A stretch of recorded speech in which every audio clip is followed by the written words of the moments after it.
everybody, I've been requested of by a few people to make a dragon puppet base tutorial, so I delivered. Here is what the base looks like. I just finished it. I filmed backwards, but but you know. So yeah, this is what it looks like, inside of the mouth.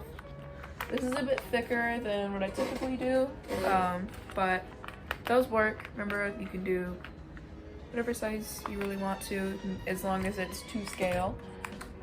But I mean, you could always alter it however you wish. Some things you will need is, of course, paper.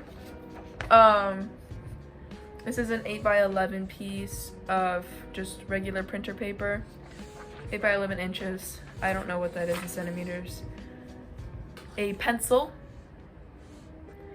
Some scissors. Preferably craft scissors, but this is what I have with me right now, so yes. Some tape. Any kind of tape works.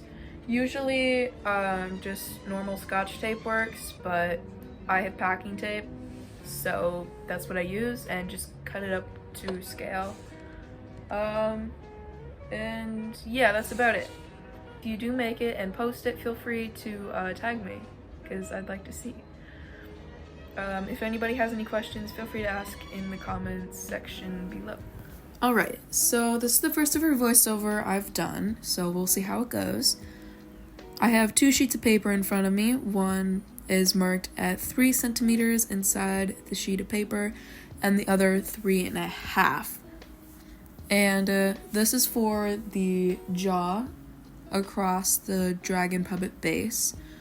So I'm folding on the line and creasing it along the edge, making sure that it's very, very well creased. Making sure that it is on the line and then folding it across itself over and over until it is meet the end. So typically the piece of paper does not fully align with the rest, so this little flap here I always like to glue down. So that's what I'm doing right now, if I can open my glue stick. So making sure that this is glued down and then giving it a good rub, because glue is a thermal reactant of sorts. So now that I've completed that, it should look like this. It's pretty much a rectangle, doesn't look like much. And you can place this one aside and complete the other sheet as well until you have 2 rectangles of different thicknesses. So here's me doing the other rectangle, or jaw as you would call it, and we're all done. So now that both jaws are done, I'm kind of giving it a little spine massage down the middle and folding it so each end is meeting the other, making sure that they're lined up before creasing it at the middle. Another thing I like to do is put my scissors and rub it up against the paper to make sure it's really well creased, because, you know, glue doesn't always like to crease sometimes. So when it's done, it should be this triangular shape like this, and make sure you do the other one.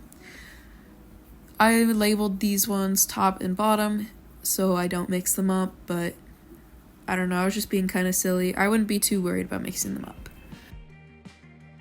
Now I'm going to be tracing them, loosely tracing them around the triangular jaw shape, making sure that my fingers fit inside, because yes.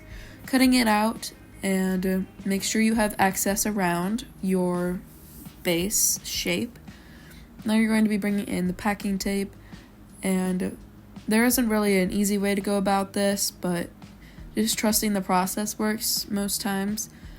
Just making sure that the tape is holding down the base and not the base holding down the tape, if that makes any sense.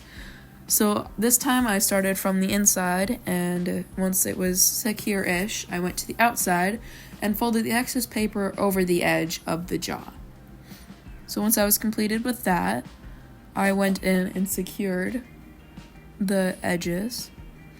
And as you can see, there's a bit of excess at the open end of the jaw, and that can be snipped off once it is complete.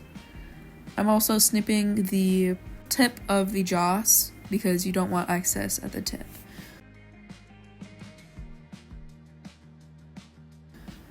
Me tracing it again so that I can do the other side. So this is what it looks like when one jaw is complete. It should be kind of a cone shape.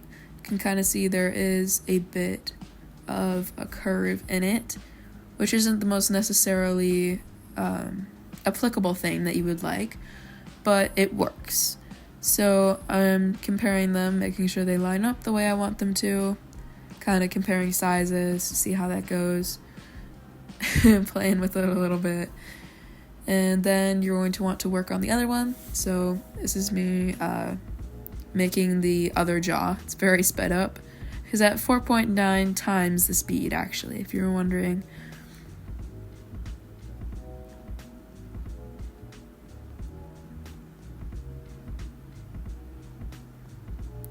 So this is when I realized that I made the triangle a bit too small and all my fingers can't really fit in there.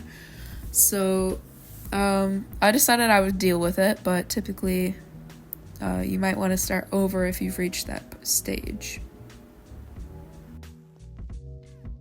But regardless, I'm continuing working on the base and making sure it's all taped down from the inside and the outside, folded over nice and securely.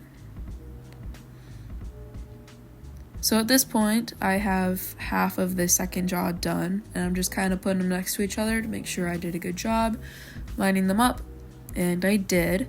So I'm continuing that, which, if for anyone that's curious, making this base took me about 3 hours. So it is quite the time-consuming project to make a paper dragon base.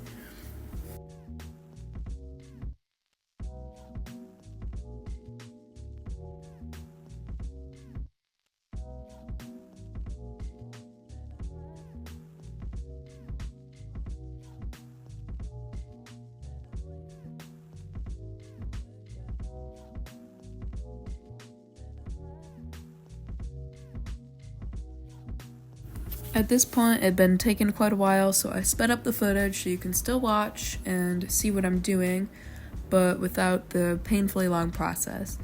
By the time I was done filming this video, I actually had over an hour of footage, and that's without all the little in-between bits that I didn't record.